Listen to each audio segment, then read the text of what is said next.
अस्सलाम वालेकुम साथियों। वक्फ बिल के लिए जो जेपीसी की कमेटी बनी थी उसकी रिपोर्ट आज संसद के अंदर पेश कर दी गई। इसके बाद संसद में भारी हंगामा देखने को मिला। विपक्ष के सांसदों का आरोप था कि जो रिपोर्ट जो पेश की गई है इसमें से विपक्ष की कई आपत्तियों को खारिज कर दिया, कई आपत्तियों को यहाँ से रिपोर्ट से निकाल दिया गया है। तो इसके बाद असदुद्दीन ओवैसी और उनके साथ विपक्ष के कई सांसद जो लोकसभा के स्पीकर ओम बिरला है उनसे उन्होंने मुलाकात करी। उनसे मुलाकात करने के बाद अपनी उन्होंने शिकायत रखी कि इस रिपोर्ट के अंदर जो आपत्तियां हमारी थी उसको हटा दिया गया है। इसके बाद जो लोकसभा के स्पीकर थे उन्होंने तुरंत कार्रवाई करी, वहां पर सुनवाई हुई। उसके बाद लोकसभा के स्पीकर ने जो डिसेंट नोट है उसके ज्यादातर हिस्सों को शामिल करने के लिए निर्देश दे दिया है। असदुद्दीन ओवैसी साहब ने कहा है कि ये जो वक्फ बिल जो लाने की कोशिश की जा रही है ये सिर्फ और सिर्फ मुसलमानों की प्रॉपर्टी को हड़पने की कोशिश करी जा रही है, मुसलमानों के अधिकारों को छीनने की कोशिश करी जा रही है। बैरिस्टर असदुद्दीन ओवैसी साहब ने मीडिया से क्या कुछ कहा, पहले हम सुनते हैं उनका ये बयान। जो हमारे ऑनरेबल मेंबर्स ने भी कहा है ज्वाइंट वर्किंग कमेटी वक्फ के, मैं उससे एग्री करता हूं।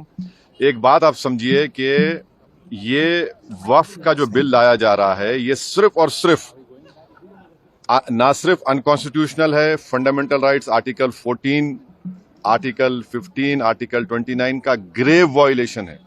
ये वक्फ को बचाने के लिए नहीं है, वक्फ को मुसलमानों से छीनने के लिए, बर्बाद करने के लिए ये बिल लाया जा रहा है। और इसमें जो एडिशनल अमेंडमेंट्स जो बीजेपी और एनडीए ने पेश किए वो तो उसको और बदतर करता है। आप बताइए कि कैसे मुस्लिम वक्फ प्रॉपर्टीज में नॉन मुस्लिम को मेंबर रखा जाएगा, कैसे आप कलेक्टर एंड अबव ऑफिसर्स को पावर देंगे, कैसे कलेक्टर डिसाइड करेगा कोई वक्फ प्रॉपर्टी है या नहीं, कैसे आप ईवाईक्यू प्रॉपर्टीज को का सेक्शन खत्म कर रहे हैं, कैसे आप लिमिटेशन एक्ट को अप्लाई कर रहे हैं जो हिंदू धर्म के प्रॉपर्टीज के ऊपर, सिख धर्म के और क्रिश्चियन धर्म पर अप्लाई नहीं होता है। तो ये सिर्फ और सिर्फ ये सरकार आइडियोलॉजिकल बुनियाद पर मुसलमानों को अपनी वर्शिप से महरूम करने के लिए, क्योंकि वक्फ मुस्लिम समाज के लिए एक इबादत है, उसको छीनने के लिए ये बिल लाया जा रहा है।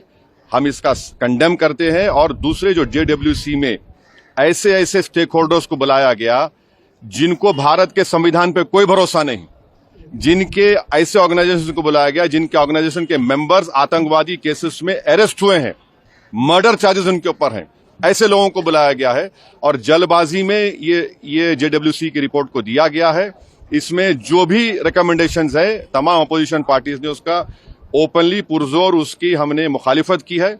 और आज स्पीकर साहब से हमने जो मुलाकात की थी, स्पीकर साहब के इंटरवेंशन के ऊपर जो डिसेंट रिपोर्ट्स अपोजिशन एमपीज के थे जिसको रिडैक्ट कर दिया गया था, उसमें से 70% रिडैक्टेड वर्जन को शामिल करने का स्पीकर साहब ने एश्योरेंस दिया है, जो आज होम मिनिस्टर ने भी उसको कहा है। मगर ये जो बिल लाया जा रहा है ये वक्फ को बचाने के लिए नहीं, वक्फ को बर्बाद करने के लिए, मस्जिदों को, दरगाहों को, कब्रिस्तान को मुसलमानों से छीनने के लिए लाया जा रहा है। असदुद्दीन ओवैसी साहब ने अपना बयान जारी किया और कहा है कि वक्फ बिल जो लाया जा रहा है मुसलमानों के लिए, उनकी प्रॉपर्टी छीनने के लिए हथकंडा अपनाया जाएगा। और यहाँ पर जो वक्फ बिल के अंदर संशोधन किया जा रहा है सिर्फ और सिर्फ एक ढकोसला है। असदुद्दीन ओवैसी साहब ने यह भी बताया कि जो विपक्ष की आपत्तियां थी इन आपत्तियों को उस रिपोर्ट से हटा दिया गया था। इसके बाद उन्होंने ओम बिरला जो स्पीकर है लोकसभा के उनसे मुलाकात करी। उसके बाद इन आपत्तियों को, ज्यादातर आपत्तियों को शामिल किया गया। उनके साथ साथ कल्याण बनर्जी, डॉक्टर जावेद और इमरान मसूद ये सब मिलकर गए थे लोकसभा स्पीकर से मुलाकात करने। मुलाकात करने के बाद ये सब रिपोर्ट में शामिल हुआ है। आज लोकसभा के अंदर काफी ज्यादा हंगामा हुआ, सदन के अंदर काफी ज्यादा हंगामा हुआ,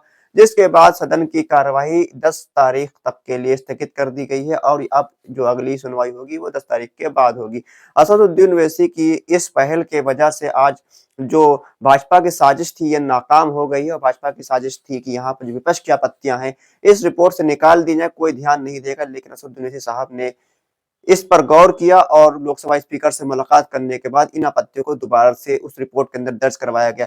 एक पढ़े लिखे नेता की, पढ़े लिखे लीडर की यही निशानी होती है कि वो बारीक से बारीक चीजों पर ध्यान देता है। अगर बैरिस्टर असदुद्दीन ओवैसी साहब जैसे नेता मुसलमानों के पास ना होते तो क्या वो इस तरह के जो भाजपा की चाल थी उसको बेनकाब कर पाते? ये बात आपको सोचने का विषय है, क्योंकि जब जब मुसलमानों के खिलाफ कोई भी कानून बनने वाला होता है उस पर सबसे ज्यादा ध्यान देते हैं तो असदुद्दीन ओवैसी देते हैं। और असदुद्दीन ओवैसी पूरी कोशिश करते हैं कि इस तरह के कानून ना बन पाए। और असदुद्दीन ओवैसी का दावा है कि इस तरह के कानून को बनने नहीं देना चाहिए। विपक्ष की तरफ से भी ये दावा किया जा रहा है। अब तो आने वाले दिनों में पता चलेगा कि विपक्ष क्या कामयाब हो पाता है इस कानून को लागू न करने में, या फिर भारतीय जनता पार्टी के लोग इस कानून को लागू करने के लिए लागू कर पाते हैं। अपनी राय हमको कमेंट बॉक्स में जरूर दें। खुदा हाफिज।